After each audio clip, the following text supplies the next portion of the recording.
Hey guys, Jacob with Jacob Comics. Alright, we have a fun episode. We're going to be reviewing Mrs. Marvel number 2, another Dark Web time, continuing to review all the Dark Web books that come out. Alright, guys, now before we get dived into this, I do want to let you know about the 600 subscriber giveaway. When we hit 600 subscribers, we'll be giving this book away. It's a Marvel number 1 variant cover. All you have to do is like the video, comment down below, and be subscribed to the channel, and that'll give you a chance to win. Now, as always, I do want to warn you, we're going to be going heavy into spoilers for Miss Marvel 2, so if you don't want to be spoiled, that's your warning. Next up, we always shout out the creative team because without the creative team, we wouldn't have a comic book, right, guys? So on Miss Marvel 2, we have the writer is Sabir Perzada, the artist is Francesco Mortarino, the colors are done by Don Sanchez Almara and Fernando Cifuentes, and letters by Ariana Mar, and the cover by Marco Cicchetto and Matthew Wilson. And if you didn't get a good look at it, this actually does happen in the issue for the most part. Miles does show up, so he's just not there on the cover for no reason. And so we start, and it kind of, at least for me, introduced me to this kind of bird guy made by some sort of mad genius lady, and she is then, take. It seems as though at the end of this that the bird has killed his master, and that's kind of what I got from that beginning part. Um, I feel like it's actually a recurring character. So then we do see Mrs. Marvel here in Limbo, and I love this awesome double page spread right here of her just taking on all of these different. They almost kind of look like Hellboy creatures to me, and she just keeps talking on and on. She's kind of like a Spider-Man character, and the writing's pretty good. It's very funny. Um, so the fight goes on for like 3 or 4 pages, not very long, and I was actually kind of surprised a little bit that she just seems to be kicking everybody's right, and the main orc or guy in limbo just he just says send her back right now, and so the sorceress people make a portal and send her back to Earth, and then so here she is back on Earth, and we see that the dark web event is still going on, and the Jersey City mosque has transformed into a big giant creature that's running around, and at the same time it seems that, like I said, it was so abrupt to these guys that I kind of felt like they must have shown up before as some of her bad guys, and she seems to know who they are too, so that I'm pretty sure they have. So then we get this panel of all these guys are back to attack her, and it seems as though, and it's kind of explained, is that all of them are kind of like engineered by this engineer lady who tried to bring back all the greatest inventors of the past in mechanical bird bodies. I don't know, crazy. And they're called the inventors, I guess.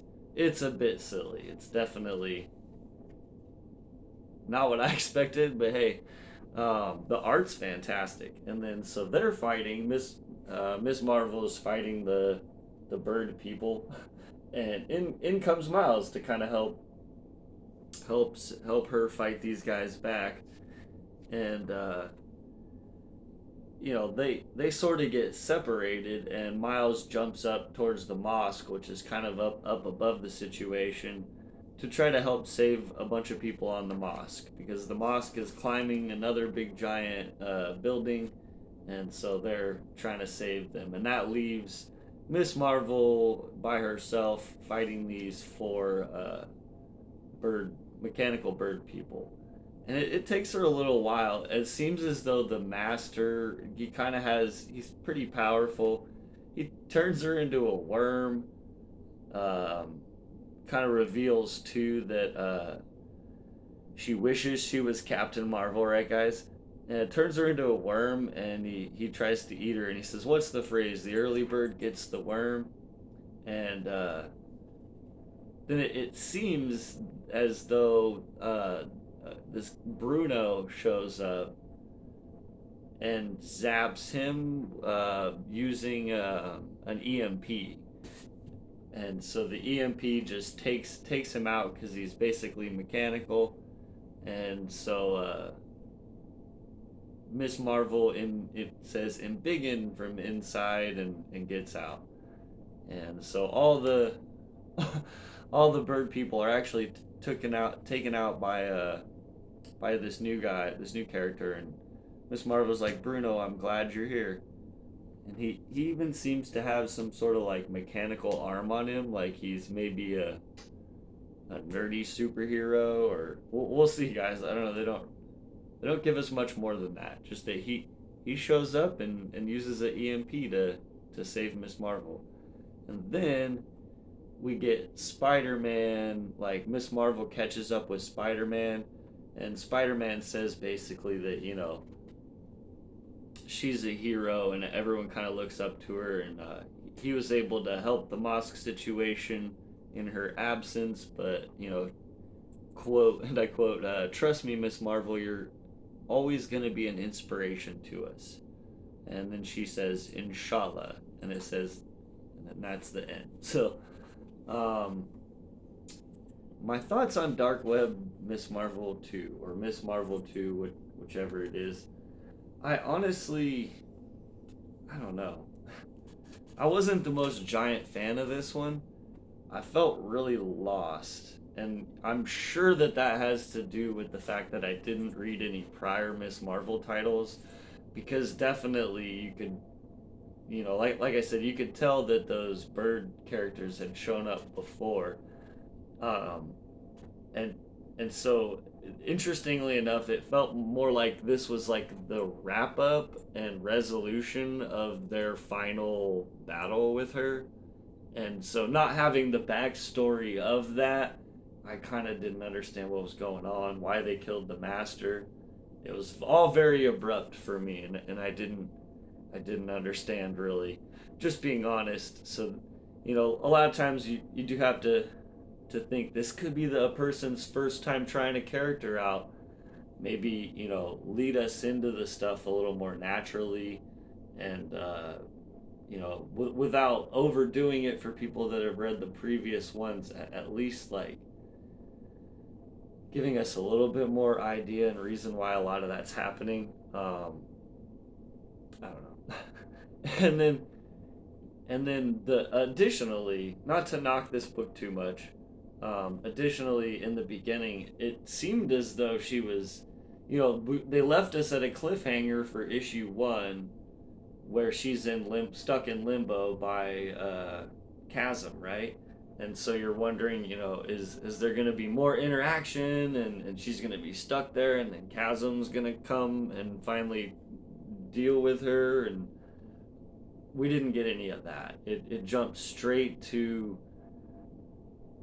really quickly, straight to Miss Marvel kind of just beating up on the people and demons that reside within limbo, enough that they were just like, just send her back, she's too powerful, we don't want to deal with her.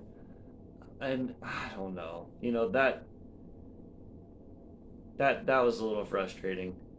I'm not sure. I'm pretty sure there's one more Dark Web one. We'll see. Hopefully they can pick back up on the next issue a little bit. I give this a slight recommend, just because the the writing overall was pretty good, and I like the way that Miss Marvel was written. There was a lot of comedic lines, as I said, throughout it. Um, just unfortunately, I didn't really have a lot of backstory to understand who those bird people were, and I felt like Limbo was a little bit rushed.